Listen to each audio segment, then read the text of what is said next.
Si bien nosotros como cristianos católicos sabemos que debemos ser personas amorosas, tiernas, debemos dar nuestro corazón ante la miseria del hombre, del ser humano, tenemos que ser conscientes de que si no contemplamos suficientemente la misericordia de Dios, todo se quedará en teoría. La Virgen Santísima dijo en una ocasión en un mensaje en Medjugorje, porque la Madre sabe que nuestro corazón está herido, que aunque nos propongamos muchas acciones de misericordia, a veces entre el dicho y el hecho hay mucho trecho, hay un gran abismo. ¿Quién no quiere ser una persona tierna, amorosa, cariñosa? Qué difícil. Y la Madre, que nos conoce a nosotros mejor de lo que nosotros mismos nos conocemos, decía en un mensaje: tomen ustedes un crucifijo y contemplen las heridas de Jesús y pídanle a Jesús que sane las heridas que ustedes tienen por los pecados de sus padres y sus propios pecados. Y pídanle a Jesús que sane esas heridas. Nosotros, para sanar las heridas de nuestro corazón y ser personas misericordiosas, tenemos que acudir a la fuente de la curación, que es Dios. Dios es quien sana, es el médico divino por excelencia y también es la medicina sanadora. Ahora, para poder yo ser reflejo de la misericordia de Dios, tengo que contemplar ante todo la misericordia de Dios. Si nosotros tomamos de referencia la historia de Israel, es una historia de misericordia. Y como dice el Papa en la bula de indicción del Año Santo de la Misericordia, el gran Halel, ¿no?, el salmo más largo de todo el Salterio, proclama decenas de veces: porque es eterna su misericordia. Dice el Papa Francisco que nosotros, cuando estemos en el paraíso, no haremos otra cosa que contemplar por la eternidad la misericordia de Dios. Ahora, yo pienso que nosotros debemos tener bien claro no solo la acción de Dios ante las caídas que Israel ha tenido y tiene, cuánto Dios ha mostrado su amor y compasión hacia ese pueblo. Yo pienso que ante todo eso nosotros tenemos que tener bien claro también cuál es la relación de Dios con cada uno de nosotros. Y yo pienso que en la medida en que nosotros somos conscientes de cuán misericordioso ha sido Dios con nosotros, asimismo somos sanados en nuestro interior. Y al ser sanados, ¿quiénes van a disfrutar de esa sanación? Las personas que conviven con nosotros.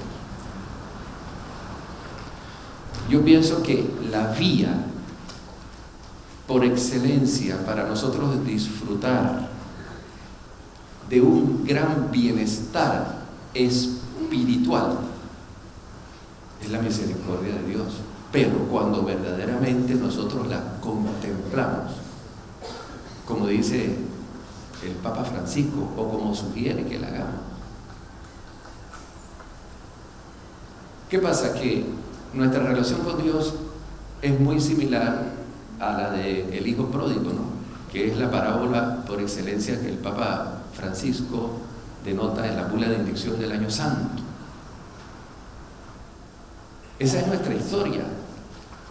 Y no es que nosotros estuvimos en el mundo y le fallamos al Señor y regresamos y ya nos convertimos y estamos permanentemente en la casa del Padre.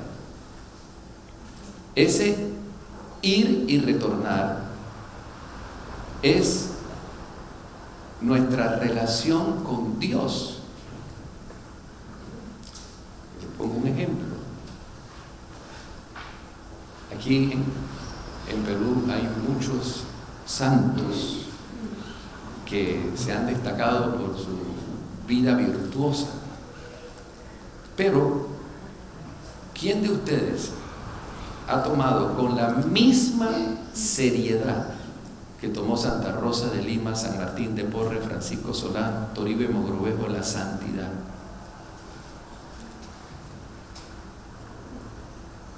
¿Y por qué? Porque en el fondo le estamos fallando al Señor. Pensamos que nuestra vida está bien. Yo veo cuando una persona va a confesarse, ¿verdad?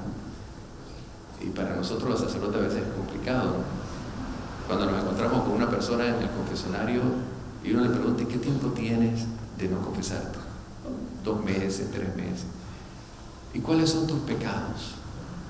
Bueno, padre, la verdad es que yo no tengo pecado, todo está bien.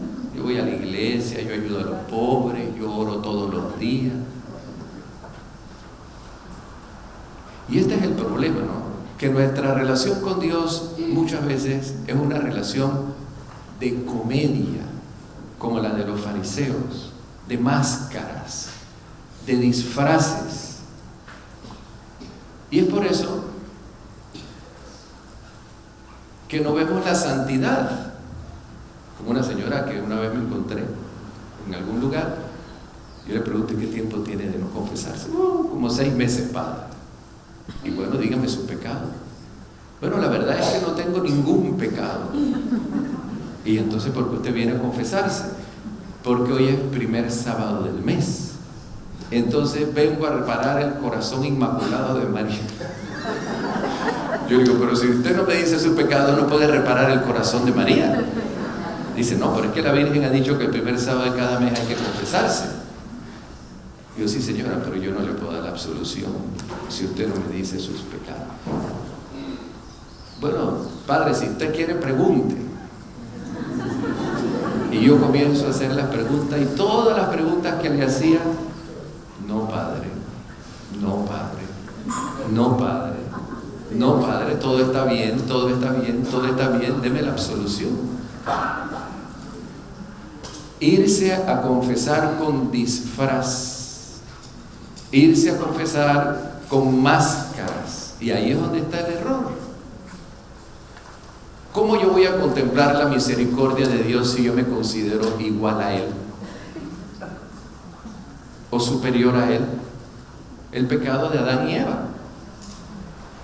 ¿Cuál es el pecado de Adán y Eva? El que está allí, no el que yo interpreto o el que oigo decir de algún predicador. El que está allí. Satanás le dice a Adán y Eva: ustedes no saben que si comen de este fruto serán como dioses. ¿Quién es el que se considera que es como Dios? El que no peca. Si yo no me doy cuenta de mis pecados, ¿cómo yo voy a experimentar la misericordia de Dios? Si la misericordia es cuando Dios transmite su amor y su ternura ante mi miseria, y si yo no tengo miseria, no experimento la misericordia de Dios. Y es la misericordia de Dios lo que me sana a mí de mis debilidades, lo que me sana de las heridas y cicatrices que tengo. ¿Y cuánto cuesta a veces, queridos amigos, encontrar esos pecados? Porque la gente no es consciente. Porque piensa que todo está bien, que no le hace daño a nadie. Yo a veces le he tenido que decir a algunas de esas personas que no encuentran el pecado, y yo le llamo a veces el tiburón, las ballenas, porque van con las sardinitas y al Señor no le interesan las sardinitas, sino el tiburón que hay allí. Yo le digo: mira, tú sabes una manera práctica de hacer un buen examen de conciencia. Primero, pregúntate si tú eres Jesús. Si la gente que te ve a ti, cuando te ve a ti, ven a Jesús y dice, hasta ahora me doy cuenta quién es Jesús, porque lo veo en esta persona. ¿Y por qué la gente no ve en ti a Jesús? ¿Qué diferencia hay entre ti y Jesús? Porque el desafío que nosotros tenemos como cristianos católicos es reproducir a Cristo, no a los artistas, no a Shakira, no a Ricky Martin, no a estos rockeros. Es reproducir a Jesús. Y entonces alguna persona puede pensar, pero es que jamás yo seré como Jesús. No, en cuanto al poder que Él tuvo, jamás. En cuanto a que Jesús es el Redentor de la humanidad, jamás. Pero en cuanto a sus virtudes, sí.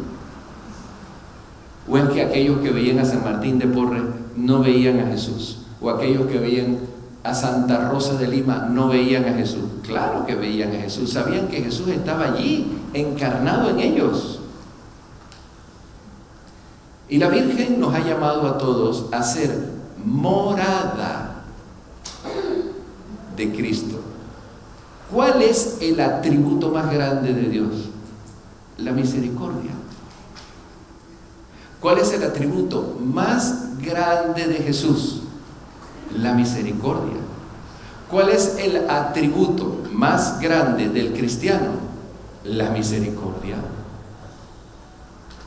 Entonces, antes de ir al confesionario, yo me puedo hacer la pregunta: ¿yo soy misericordioso con los que están a mi alrededor? Y si no soy misericordioso, ¿por qué no soy misericordioso? Ahí está la razón. Ahí está lo que yo tengo que presentar al sacerdote. Muchas veces yo les recomiendo a las personas que tienen problemas para la confesión, que yo digo que en el fondo las personas que tienen problemas para la confesión son las personas que viven una vida superficial, que no tienen la oportunidad de encontrarse consigo mismo. No que no oren, porque hay personas que oran mucho y también esa oración puede ser superficial. Tenemos que practicar dos oraciones, nos enseña la Virgen: la oración vocal, la oración del rosario, la oración de la liturgia de las horas, pero también la oración en silencio delante del Señor. Pasar 1 hora, 2 horas delante de Jesús sacramentado. Y allí, al encontrarnos con Jesús, nos vamos a encontrar también con nuestra verdad. Ahí caen las máscaras. Y una de las razones del por qué mucha gente no se encuentra con la realidad de su miseria es porque caen en algo pésimo que destruye la vida espiritual, que se llama activismo. El Papa Francisco lo llama el martalismo. Siempre están haciendo algo, no hay manera que se queden quietos. Así yo no me voy a dar cuenta de mi miseria. Y si no me voy a dar cuenta de mi miseria, no voy a experimentar la misericordia de Dios. Voy a repetir el pecado de Adán y Eva. Me considero igual a Dios. Dios no peca. Yo tampoco. Somos iguales. No, la verdad es otra, queridos amigos. La verdad es que somos miseria. Y lo que nos hace ver que somos miseria es la gracia de Dios. Y la gracia de Dios no llega solamente por una oración, no llega solamente por una confesión. La gracia de Dios llega de muchas maneras. Y nosotros tenemos que tomar todas las herramientas que están a disposición para descubrir la miseria que cada uno de nosotros lleva. Y saber que ante esa miseria Dios nos ama. Nos ama como somos y a pesar de lo que somos.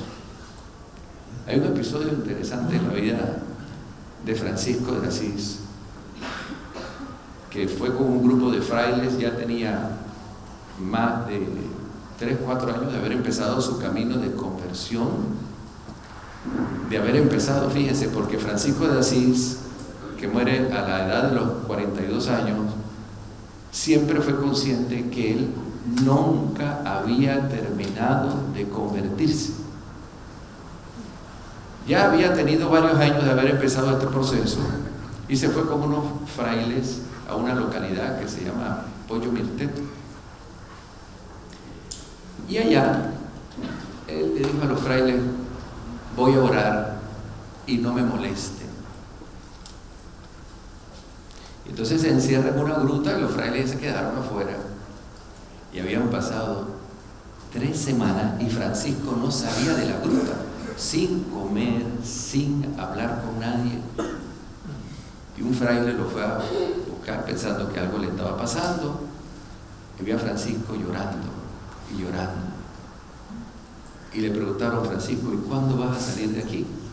Dice: cuando el Señor me haga tomar conciencia de que me ha perdonado todos mis pecados. El Padre Pío pasó casi 2 meses llorando cuando se enteró, oigan esto, cuando se enteró que había estado más de, creo que 1 semana con el pecado original, porque su madre se retrasó para bautizarlo. Yo no entiendo cómo pueden haber personas que saben que están ofendiendo a Dios con sus palabras, con sus actos, con sus pensamientos, y no son conscientes de su miseria. ¿Cómo vamos a experimentar el amor de Dios y la misericordia de Dios? Pienso yo, es imposible, porque me considero igual a Dios en la medida en que yo experimento la misericordia de Dios. Yo sano y yo me transformo en ternura y en amor de Dios para los demás. Dicen algunos psicólogos que la razón por la que muchas personas son orgullosas es por un gran vacío que hay, porque fueron maltratados cuando niños, porque no tuvieron un padre o una madre que les diera todo el amor y la afectividad que ellos merecían, o porque fueron maltratados en un hogar, y entonces a lo largo de su vida han querido llenar ese vacío o han pretendido llenar ese vacío considerándose superiores a los demás e imponiendo su voluntad a los demás. Pero eso es un fracaso. Como terapia es un fracaso. Y en la vida espiritual cristiana es una tragedia, porque ese no es el mecanismo que Jesús presenta para que la gente se sane, sino el pedir perdón. Y es por eso que la psicología y la psiquiatría en esto nunca van a converger. Porque mientras se nos habla muchas veces de psicoterapia y se nos habla de algunos medios, ¿verdad?, que son herramientas y que ayudan mucho, como por ejemplo la autoestima, el Evangelio va por otro lado. Si hay alguien que es experto en humanidad, es Jesucristo. Y toda esa multitud con la que Jesucristo se encontró eran personas heridas, que venían de problemas familiares serios, de abandono familiar, de padres alcohólicos, abusadores. Él los tenía consigo, Él les predicaba a la multitud. Y habían, si nosotros tomamos el Evangelio, hay 2 dimensiones de ese ofrecimiento que Jesús le da a la humanidad y a sus interlocutores para que se sanen, que siempre están desde el principio de la predicación de Jesús hasta el final. 2, la conversión y el perdón de los pecados. Ante ese mundo oscuro, herido, ante esos vacíos que se quieren llenar con el orgullo, cuando una persona se considera superior a los demás, que sus ideas son mejores, que impone sus ideas a los demás, que no deje hablar a los demás, que siempre está buscando dominar y controlar todo lo que está a su alrededor, por un vacío, y es una manifestación de orgullo. O ante la vanidad, porque la vanidad también es uno de los tentáculos de la autoestima baja y del orgullo. Jesús ofrece a todo eso un camino que hoy quizás muchos psicólogos no apoyarían. Conviértete, cambia de actitud, te vas a sanar, vas a ser un buen hombre, vas a ser una buena mujer, vas a ser una persona para gozar de bienestar espiritual. En la medida que tú comiences a cambiar. Entonces, cuando yo voy al confesionario, yo voy con la disposición de cambiar mi corazón, de ser otro. Pero si estoy enmascarando mi debilidad, mi realidad, porque el orgullo es mayor, van a pasar los años, van a pasar los años jubilares, va a llegar el ocaso de mi vida y voy a ser igual o peor de lo que fui al principio de mi supuesta conversión. Como una vez que me encontré con una peregrina que supuestamente el Señor había hecho mucho en ella porque era comunista.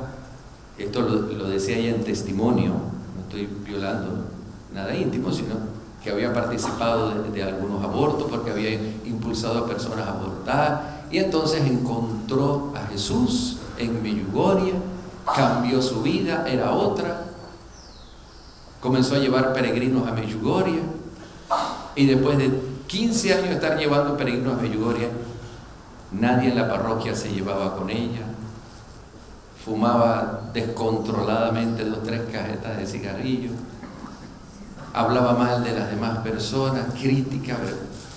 Y yo le digo, ¿y dónde quedó tu conversión? Y entonces me decía, ay padre, yo soy un desastre. Pero entonces, ¿qué fuiste a hacer allá?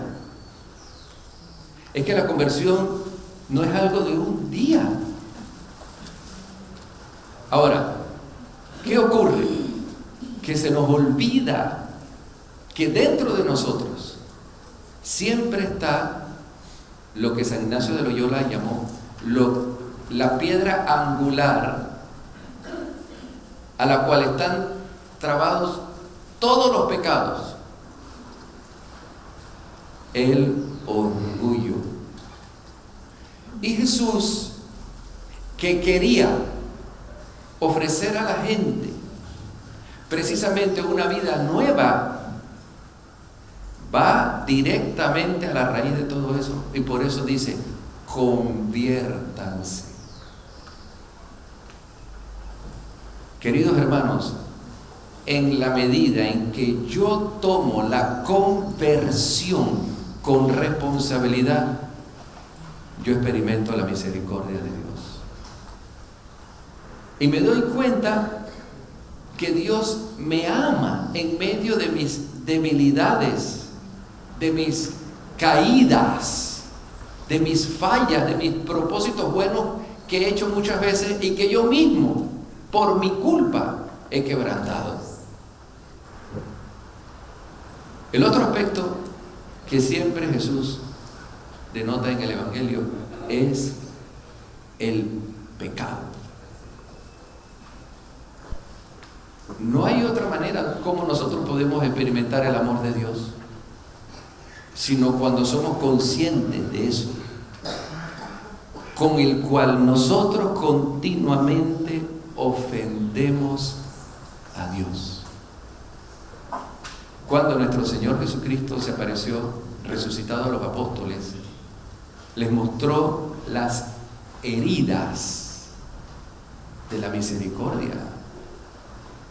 Se las mostró. ¿Cuáles ¿Cuáles eran esas heridas? Las heridas de sus manos, de los pies y del costado. Se aparece resucitado en el cenáculo de Jerusalén y le dice: la paz sea con ustedes. ¿Y qué le dice Jesús inmediatamente a los apóstoles? Mientras les muestra el agujero de los clavos en las manos y en los pies y en el costado: a quienes ustedes les perdonen los pecados, les quedan perdonados. ¿Cómo el pueblo de Dios va a experimentar la misericordia de Dios? A través del perdón del pecado. Dios es misericordia,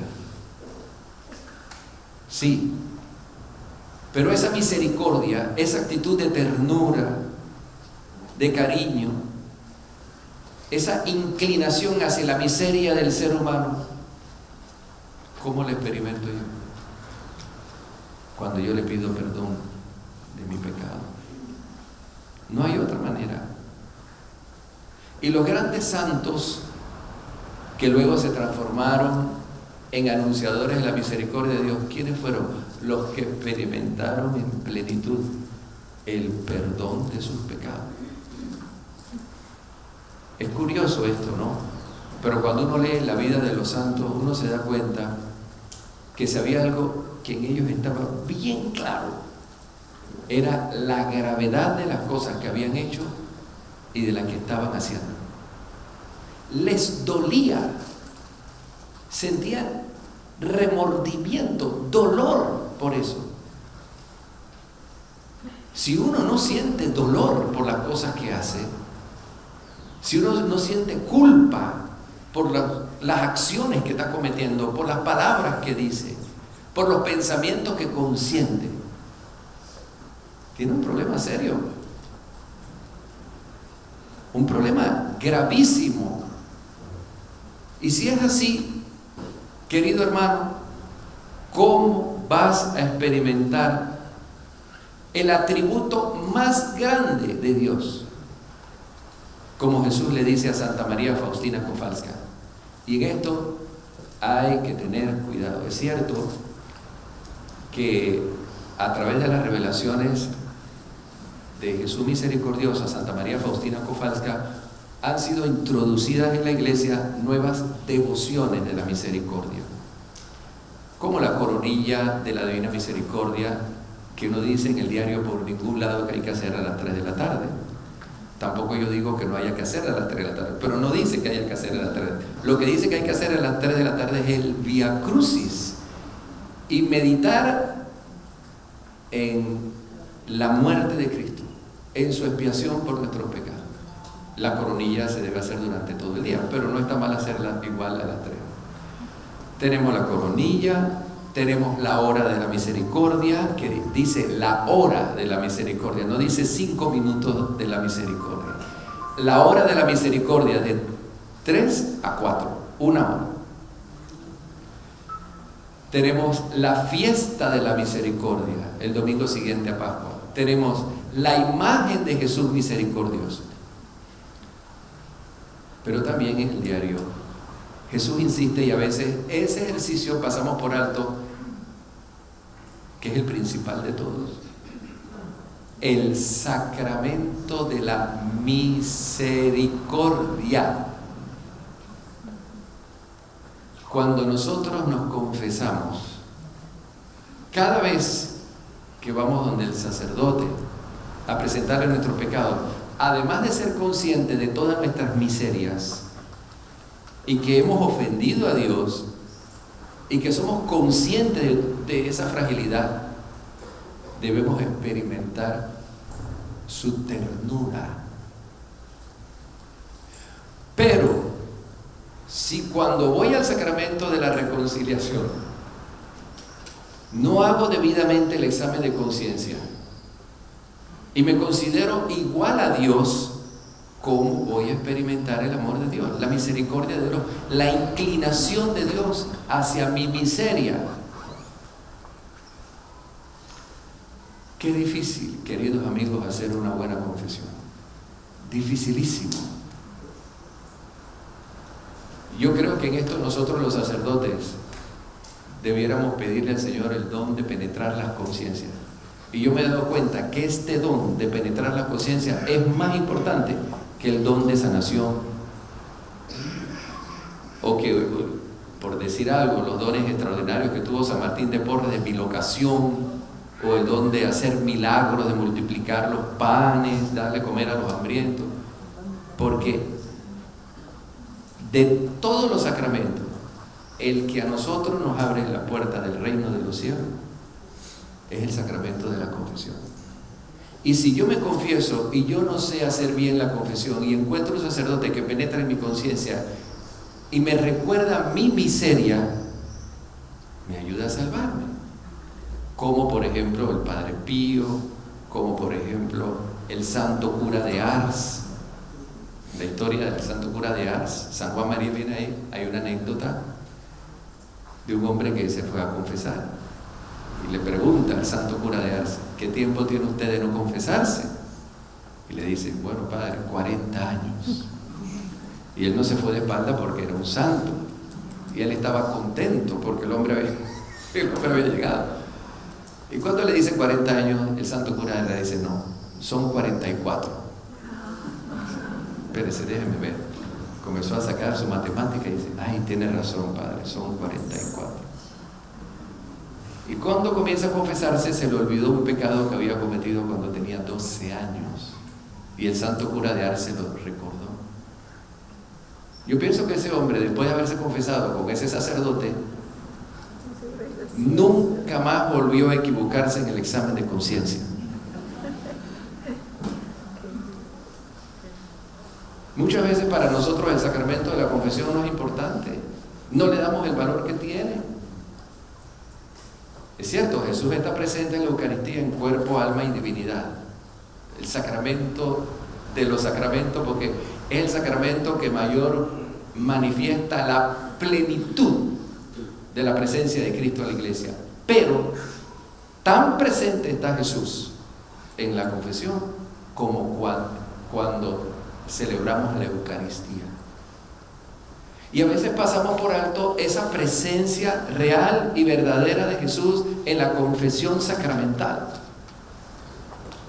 Yo no debo ver al sacerdote como un juez, alguien que me va a regañar por lo que hice.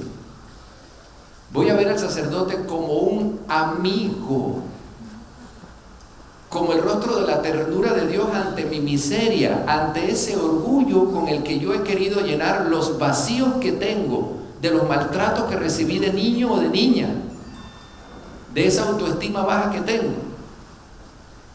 Yo recuerdo cuando tuvimos una audiencia con el Papa Francisco con ocasión del Año de la Misericordia, y el Papa convocó un grupo de sacerdotes y nos llamó misioneros de la misericordia. Y entonces todos pensamos, bueno, ¿qué nos va a decir el Papa? Estamos aquí reunidos casi 1000 sacerdotes de los 5 continentes, tantas cosas que nos puede decir en este año de la misericordia para comunicar a los demás, aparte de lo que ya se sabía, que era organizar misiones, predicar sobre la misericordia. El Papa nos habló solo, el tiempo que estuvo con nosotros, casi unos 45 minutos, solo sobre la confesión. Y una de las cosas que recuerdo que más nos quedó grabado a los sacerdotes que estábamos allí fue cuando el Papa dijo: cuando un penitente viene a ustedes y tiene dificultad para expresar el pecado, no trate de sacar todo para ver qué es lo que hay allá adentro y caer en el pecado de la curiosidad. No, decía el Papa, no, dígale: ya entendí, tranquilo, no te preocupes. No es necesario. Tus lágrimas lo han dicho todo, te comprendo. Pero qué feo, queridos amigos, cuando una persona llega al confesionario y no siente dolor por lo que ha hecho. Claro, cuando una persona siente la compunción del corazón y el dolor del corazón, basta. No es necesario palabras, te entendemos precisamente. Lo que hay allí lo entendemos, lo asimilamos, Ahora yo te tengo que hablar de cuán misericordioso es Dios. Tú has podido cometer los pecados más feos y más bajos de toda tu vida. Tú puedes pensar que Dios está enojado contigo, que quizás Dios no te quiere y no tiene poder de perdonarte. Mi deber como sacerdote es hacerte ver de que Dios te ama. Y aunque hayas caído en los pecados más feos, el amor y la misericordia de Dios rebasan tu pecado. Como dice el Salmo 50, aunque tus pecados sean rojos como la escarlata, quedarán blancos como la nieve. Ese es el poder de la misericordia de Dios. El poder que no tiene el psiquiatra, no tiene el psicólogo, que no tiene un compañero de vida o una compañera de vida, un novio o una novia, una medicina alternativa, un spa en un hotel. Lo tiene la gracia de Dios cuando yo me humillo, abro mi corazón y dejo que el Señor me acaricie con el bálsamo de su amor. Yo creo que uno de los pecados más graves que nosotros cometemos, queridos amigos, es cuando no nos quitamos las máscaras y vamos con el Señor como si fuera martes de carnaval, sabiendo el Señor lo que somos. Cuántas cosas no prometemos, cuántas cosas no decimos, y sin embargo le traicionamos como Pedro. Y fíjense, una manera fácil para ir concluyendo de encontrar el pecado, además de que yo me debo comparar con Jesús y preguntarme si yo soy Jesús ante los demás y si aquellos que me ven soy Jesús. Yo una vez le dije a una señora que no encontraba el pecado y me decía, no, yo hago bien, yo voy a misa, yo rezo, yo hago obra de misericordia. Y ahí yo desesperado decía, señora, yo no le puedo dar la absolución si usted no me dice su pecado. Entonces yo así desesperado, yo le digo, bueno señora, en los últimos 4 o 5 meses, ¿cuántos milagros usted ha hecho?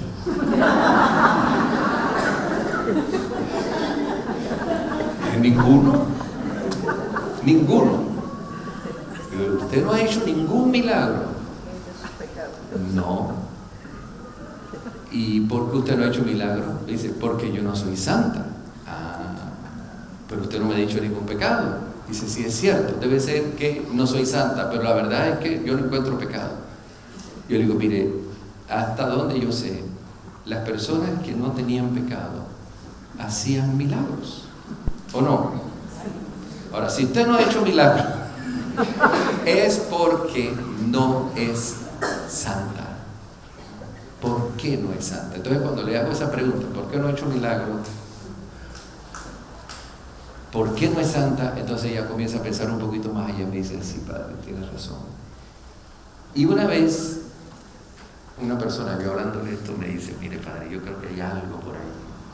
Hay algo. Yo, bueno, ¿qué es lo que usted piensa? Y una señora me dice, yo vivo quejándome de todo, padre.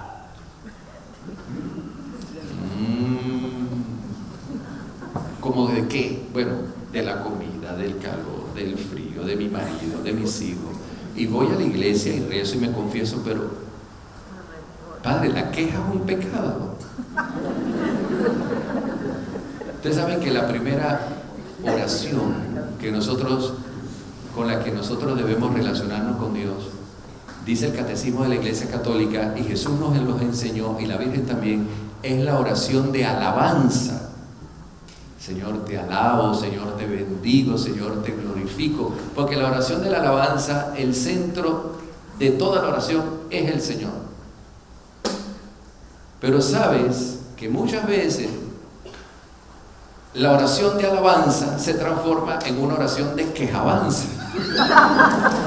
Ay Señor, ¿por qué este marido? Ay Señor, ¿por qué este gobierno? Ay Señor, ¿por qué este congreso? Ay Señor, ¿por qué este padre? Ay Señor, ¿por qué esta parroquia? Ay Señor, ¿por qué?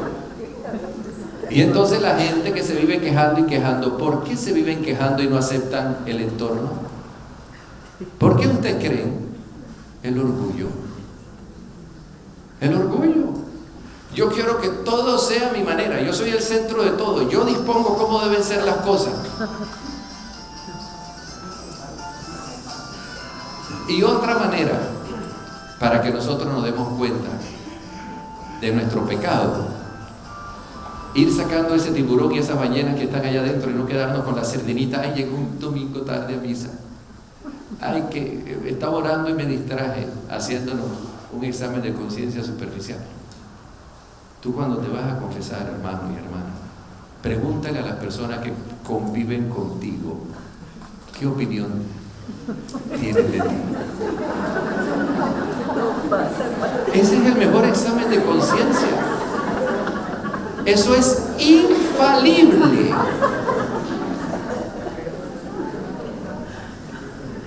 Es muy fácil. La próxima confesión que hagan, no aquí, porque aquí no están todos los que tú convives, en la próxima confesión, anda donde tu marido, donde tus hijos, tus compañeros de trabajo y dile: mire, ¿de qué ustedes se quejan de mí? ¿Qué es lo que ustedes ven en mí que no marcha bien? ¿Qué es lo que a ustedes les escandaliza? ¿Qué? Vete con una libreta y con una pluma. Y entonces pon 1, 2, 3, 4, 5, 6, 7 y vete con eso al Santísimo. Esa es la verdad. Y entonces medita y medita y medita sobre eso y di: esta gente tiene razón, me quitaron mis máscaras, mi disfraz. Entonces voy al confesionario: Padre, yo le quiero pedir perdón a Dios por esto. Pero a veces los que viven con nosotros no nos ayudan. Y a veces es por el miedo. Y esto lo digo porque una vez estaba hablando de esto en Miami. Y entonces le decía a la gente: cuando ustedes se van a confesar, vayan a donde su marido y díganle: mira, ¿de qué tú te quejas de mí? Entonces le explico, ¿no? Para que hagan una buena confesión, para que se quiten las máscaras. Luego recibo un email de una señora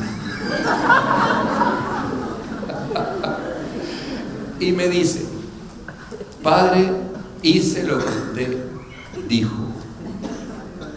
Antes de ir al confesionario el primer viernes del mes, fui donde mi marido con la libreta, con la pluma, y le dije: ¿de qué tú te quejas de mí? ¿Cuáles son mis defectos? ¿Qué tú crees que puedo mejorar? Me dice ella en el email.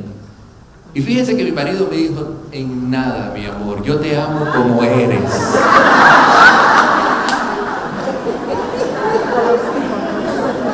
Y yo le respondí: o él tiene un retardo mental o no la ama para nada.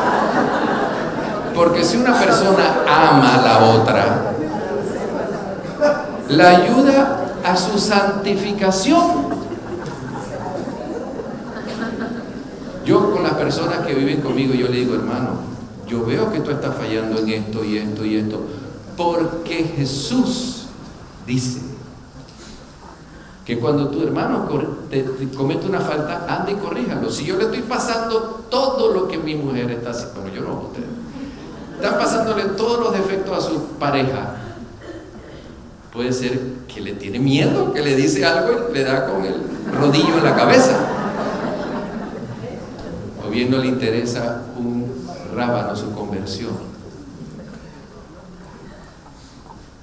Entonces tenemos ese criterio, tenemos ese termómetro. Dios nos quiere santos. La Sagrada Escritura nos dice que Dios es misericordioso. ¿Tú estás experimentando la misericordia de Dios?